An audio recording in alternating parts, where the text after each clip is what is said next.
नमस्कार, उत्तराखंड समाचार में आपका स्वागत है। मैं रेणु प्रतिपंत। सबसे पहले मुख्य समाचार। केंद्र सरकार ने विकास कार्यों के लिए प्रदेश को दी 451.63 करोड़ रुपए की वित्तीय मदद। सड़क, स्वास्थ्य, शिक्षा जैसे मद पर खर्च होगी राशि। मुख्यमंत्री पुष्कर सिंह धामी ने प्रधानमंत्री नरेंद्र मोदी का जताया आभार।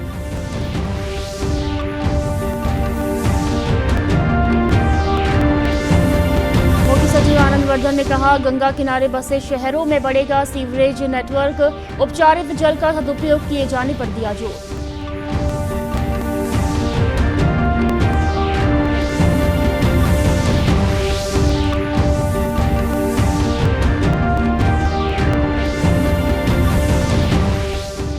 और प्रदेश में अगले 2 दिनों तक बारिश की संभावना नहीं। मौसम विभाग का दावा, गढ़वाल और कुमाऊं में 16 जुलाई से फिर होगी बारिश।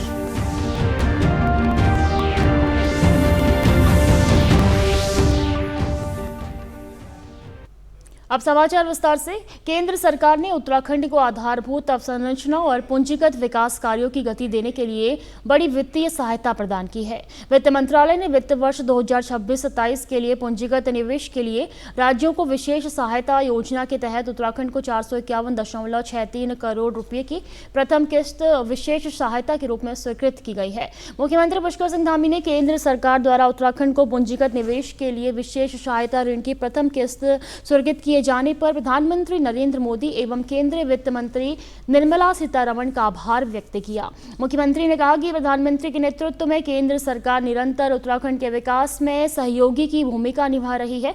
उन्होंने कहा कि इस वित्तीय सहायता से राज्य की आधारभूत अवसंरचना परियोजनाओं को नई गति मिलेगी और सड़क, स्वास्थ्य, शिक्षा, पेयजल, पर्यटन एवं अन्य विकास कार्यों के समयबद्ध क्रियान्वयन में महत्वपूर्ण सहायता प्राप्त होगी। गौरतलब है कि पूंजीगत निवेश के लिए राज्यों को विशेष सहायता योजना के माध्यम से राज्यों में बुनियादी ढांचे में सुधार के लिए केंद्र सरकार ब्याज मुक्त विशेष सहायता ऋण उपलब्ध कराती है। अगली खबर की बात करेंगे। मुख्य सचिव आनंद वर्धन ने प्रदेश में गंगा किनारे बसे शहरों में सीवरेज नेटवर्क बढ़ाने के निर्देश दिए हैं। राज्य गंगा समिति की बैठक को संबोधित करते हुए उन्होंने कहा कि हरिद्वार, रुड़की, ऋषिकेश और देहरादून को सीवरेज नेटवर्क को बढ़ाने की जरूरत है। उन्होंने कहा कि एसटीपी से निकलने वाले उपचारित जल के सुरक्षित उपयोग को सिंचाई एवं अन्य उद्योग से संबंधित कार्यों में उपयोग किए जाने पर फोकस किए जाने के भी निर्देश दिए। मुख्य सचिव ने state mission for clean Ganga का मुख्यालय स्तर पर लगातार निगरानी के लिए मैकेनिज्म विकसित करने के भी निर्देश दिए हैं। उन्होंने एसटीपी के इनलेट और आउटलेट पर सीसीटीवी कैमरे लगाए जाने के भी निर्देश दिए। उन्होंने प्रदूषण नियंत्रण विभाग को औचक निरीक्षण कर प्रदेश भर की एसटीपी की नियमित निगरानी किए जाने के भी आदेश दिए हैं। और अब बात करेंगे उत्तराखंड के मौसम की। प्रदेश में मानसून की दस्तक के बाद अच्छी बारिश हुई है, लेकिन पिछले 2 दिनों से प्रदेश में मानसूनी गतिविधि कम नजर आई है। पिछले 2 दिनों में पर्वतीय जिलों में ही हल्की से मध्यम बारिश दर्ज की गई है। मौसम विभाग के निदेशक CS तोमर के अनुसार अगले 2 दिन तक पहाड़ी क्षेत्रों में ऐसी ही स्थिति रहने का अनुमान है। उन्होंने बताया कि 16 तारीख से कुमाऊं क्षेत्र में बारिश की एक्टिविटी एक बार फिर बढ़ेगी, जिसके बाद 17 से 20 तारीख के बीच राज्य के अनेक स्थानों पर हल्की से मध्यम बारिश देखने को मिलेगी। 16 जुलाई को कुमाऊं के पिथौरागढ़, बागेश्वर और चंपावत जैसे जिलों में और 17 से 18 तारीख से कुमाऊं के साथ साथ गढ़वाल के पौड़ी और देहरादून जैसे जिलों में भी कहीं कहीं भारी बारिश की संभावना है। अभी अगले 2 दिन भी हम ऐसा ही एक्सपेक्ट कर रहे हैं कि नॉर्थ के जनपद में जो पहाड़ी जनपद है वहाँ पे हल्की से मध्यम दर्जे की बारिश हो सकता है। बाकी जनपदों में हल्की से बहुत हल्की कहीं कहीं देखने को मिल सकती है। 16 तारीख के बाद कुमाऊं में थोड़ा सा एक्टिविटी बढ़ेगी। उसके बाद 17 तारीख, 18, 19, 20 तारीख में हल्की से मध्यम दर्जे की बारिश अनेक स्थानों पर देखने को मिल सकती है। जहाँ तक भारी बारिश की उम्मीद है वो जैसे मैंने बताया कि 16 तारीख के बाद ही देखने को मिल सकती है। 16 तारीख में जो कुमाऊं के कुछ जनपदों में जैसे पिथौरागढ़, बागेश्वर और चंपावत जैसे जनपद है, उसके बाद 17 तारीख, 18 तारीख से ये धीरे धीरे जो है भारी बारिश कुछ कुमाऊं के अलावा जो हमारे गढ़वाल के जनपद जैसे पौड़ी है और देहरादून जैसे जनपद है, खासतौर से इन जनपदों में कहीं कहीं देखने को मिल सकती है। उत्तराखंड राज्य पलायन निवारण आयोग इस साल पूरे प्रदेश में प्रवासी पंचायत सम्मेलन करा रहा है। 30 जुलाई को पौड़ी में यह सम्मेलन आयोजित किया जाएगा। पलायन निवारण आयोग के उपाध्यक्ष शरद नेगी ने बताया कि इस सम्मेलन के सार्थक परिणाम देखने को मिल रहे हैं। कई लोगों ने वापस उत्तराखंड आने की हामी भरी है और वह अपने राज्य में ही रोजगार शुरू करना चाहते हैं। उन्होंने बताया कि लोग कृषि और पर्यटन की गतिविधियों में बड़ी रुचि दिखा रहे हैं।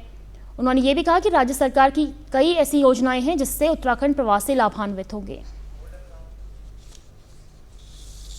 इस वर्ष पलायन निवारण आयोग हर जनपद में प्रवासी पंचायत कराएगा। इसमें प्रवासियों को आमंत्रित किया जाता है। अभी तक हम टेरी, अल्मोड़ा, चंपावत और पिथौरागढ़ में करा चुके हैं और इस महीने के आखिरी में पौड़ी का कराने की योजना है पौड़ी में। और उसी जनपद के जो प्रवासी हैं उनको आमंत्रित किया जाता है जो लोग वापस आके कार्य करना चाह रहे हैं। उनके साथ हम जो सरकारी टीम है, जनपद की सरकारी टीम है, जो विभिन्न विभाग के अधिकारीगण हैं, उनको बिठाते हैं और प्रवासी जो वापस आना चाह रहे हैं, कार्य करना चाह रहे हैं, वो अपनी समस्याएं बताते हैं। अधिकारीगण अपने योजनाओं के बारे में बताते हैं, तो रिस्पांस बहुत अच्छा है।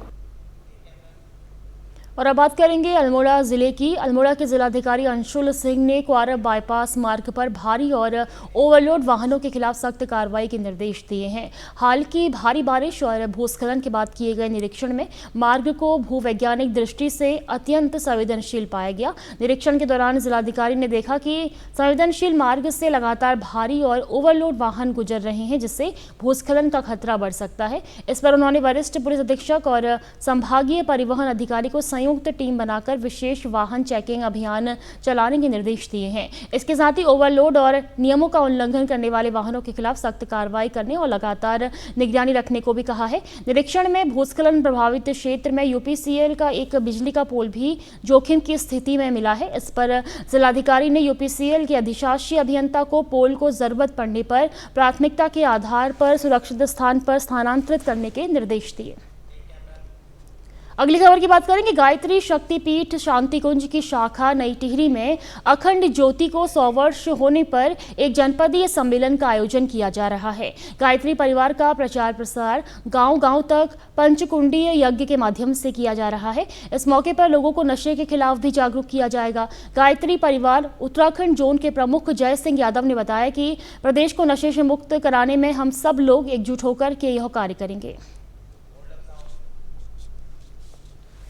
हम लोगों ने जिले जिले तक कार्यक्रम तय किए हैं। हमारी टिहरी जिले के भी जो कार्यक्रम है उसका पूरा परफॉर्मा यहाँ तैयार है। 13 हमारे कार्यक्रम है। उन 13 के 13 कार्यक्रमों में हमारे टिहरी गढ़वाल जिले की क्या भूमिका रहेगी, वो इस कार्यक्रम को कैसे आगे गांव-गांव तक पहुँचाएंगे। समाज सेवी देवी सिंह पवार ने बताया कि गायत्री परिवार के साथ मिलकर क्षेत्र में नशे के खिलाफ अभियान चलाया जा रहा है। इस अभियान में क्षेत्र के 83 गांव शामिल हो चुके हैं।